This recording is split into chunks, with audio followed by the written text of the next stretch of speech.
Thank you for coming on to Facebook Live with us again.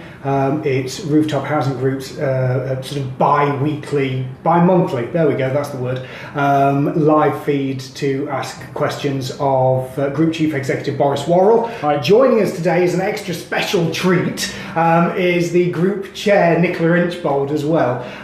So we've managed to get some really important people in one room. You can ask us a question throughout this process. We'll be live for the next 15 minutes. Just type your questions through. I've got my iPad in front of me, just watching some of the things that are coming through. So if I'm glancing down, I'm looking for questions about Rooftop that you want to put to either Nicola or to Boris.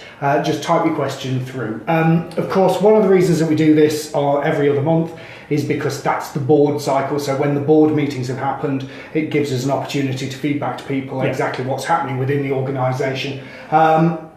Really strong at the moment, strong emphasis throughout the sector of really putting the customer voice first. Nicola, can you tell us a little bit about some of the work that's happening on that? Yes, of course. Well, we've always at Rooftop been really committed to making sure that we put our customer voice first. And that's about current and future tenants. You know, remember, we're facing a huge housing crisis and we're trying to provide as many homes as we can whilst giving a really good service to our existing tenants. So at board last Wednesday, we had the neighbourhood officers coming to present some of the initiatives that they are looking at about going out into their neighbourhoods, not just as the officer, but with perhaps the income support officer and some of the repairs people, so that you're actually getting more of a cohesive service from us. And I think as a result, customer satisfaction has gone up. We're not perfect, but we're trying to get there. The most important thing to do is you know, where there is a problem, please let us know and we will deal with it. One of the things that we're really, really proud of is our income support officers have been able to get benefits for people, benefits that they are properly owed of £2.4 million over the last year or so. That's a huge amount of money, you know, and that's really important because, you know, universal credit is confusing and it is frightening, and we just need to make sure that we're supporting people as best we can, making sure that they're claiming that. We've also got some other really good initiatives. Rooftop's 25 this year, and I think we're looking quite good for our age, aren't we? But we really want to celebrate with all of our customers what we're going to do. And we've got some really good initiatives about fuel poverty, or getting rid of fuel poverty. The board's going to be talking about, and we'll talk about a bit later on our asset management strategy, having a proper budget for making sure that we're retrofitting where we can on existing houses to make sure that fuel poverty is not something that our tenants have to face. So we've got all the things that we're doing. We've got all the things that sort of are our initiatives within that, but we're also, Boris, wider initiatives are happening across the sector. And if you've been looking to our Facebook page, you may well have seen a questionnaire that's been put out by the National Housing Federation. It's all part of Together with Tenants. Yeah, so Rooftop is one of the early adopters of a scheme called Together with Tenants, which is being explored and developed at the moment.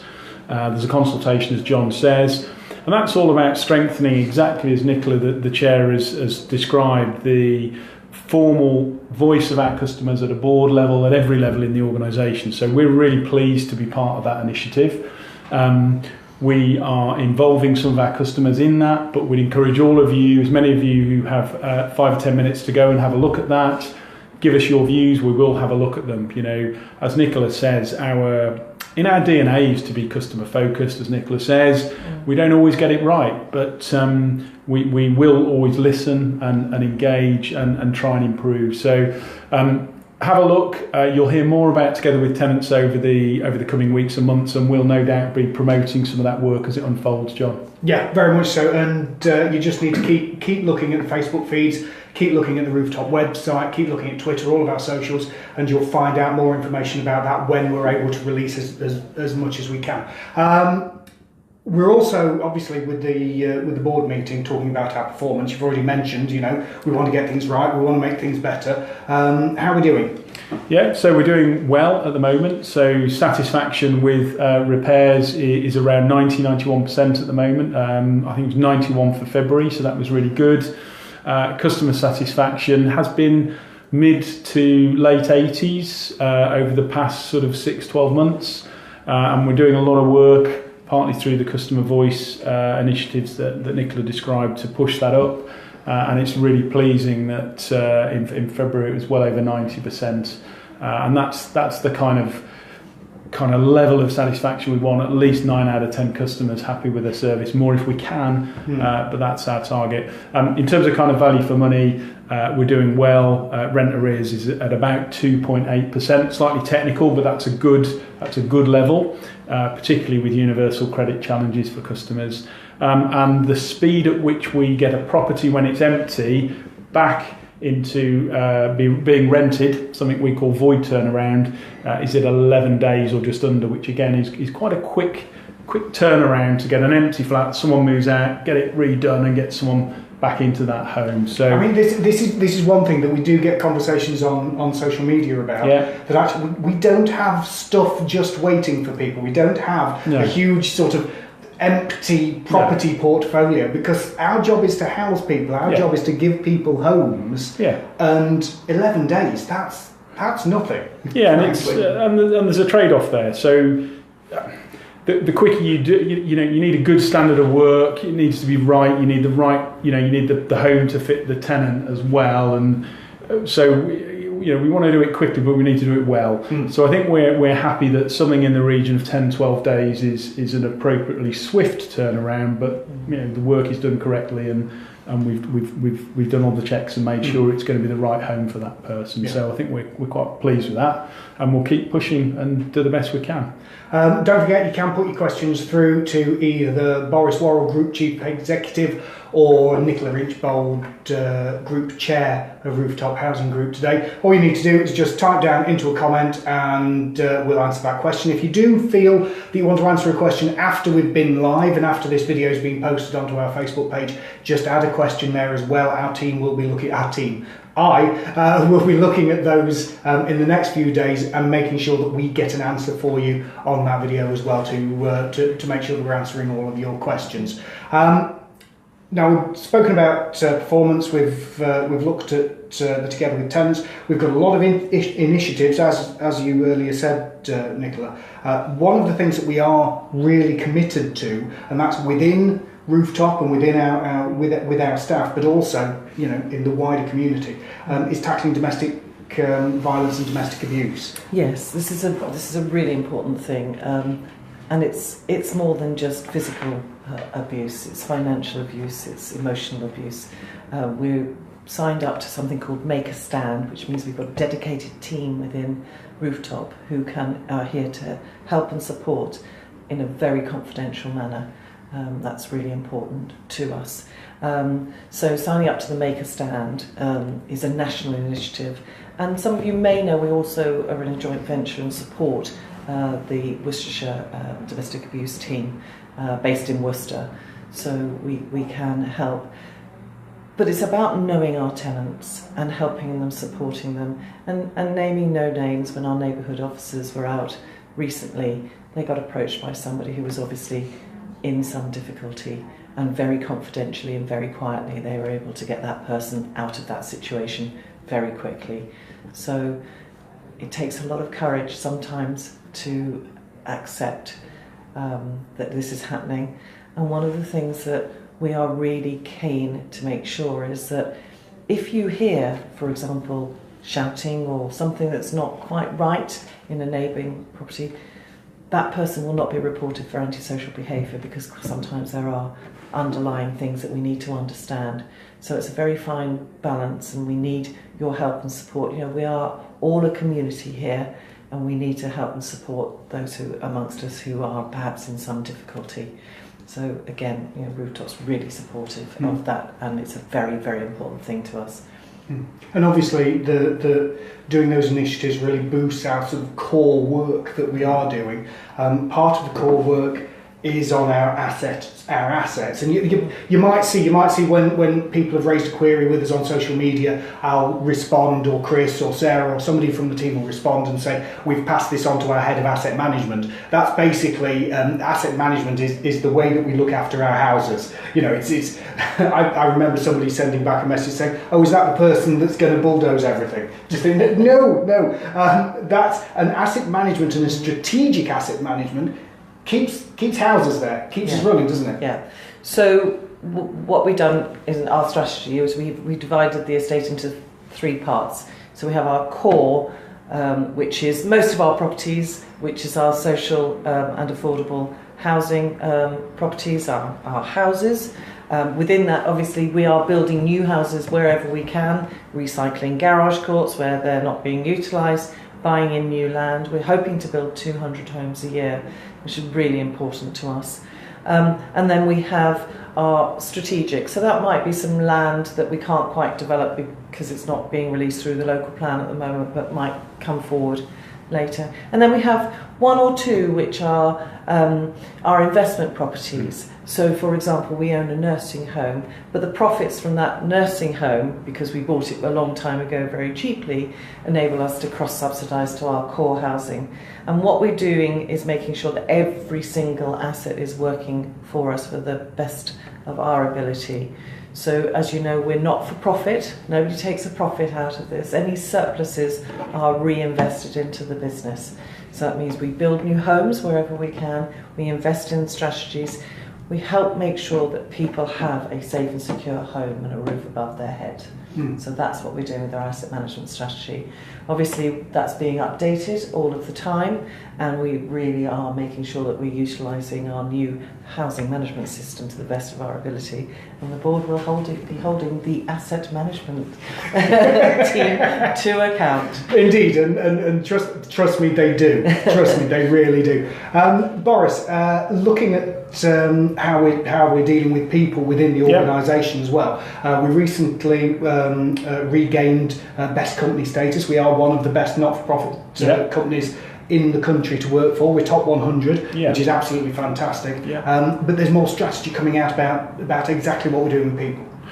Yeah, so I mean, I guess what we're trying to do in partnership with the board and the staff team is just continue to evolve the organisation in a planned, measured way to improve performance. And we talked a little bit about performance and how we're getting the kind of results now that we've wanted perhaps in the last year but haven't quite got there. And part of that's about having staff and colleagues who really know what's expected, who really live the values in how they answer the phone to customers and meet customers and deal with customers, and who really sort of go the extra mile. And our staff do that. We see it every day.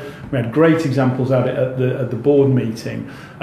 So it's about having a plan about how we invest in our colleagues, how we give them the right tools to do the job, and one of those results is if you get all of those things right, you're a place where people want to come to work.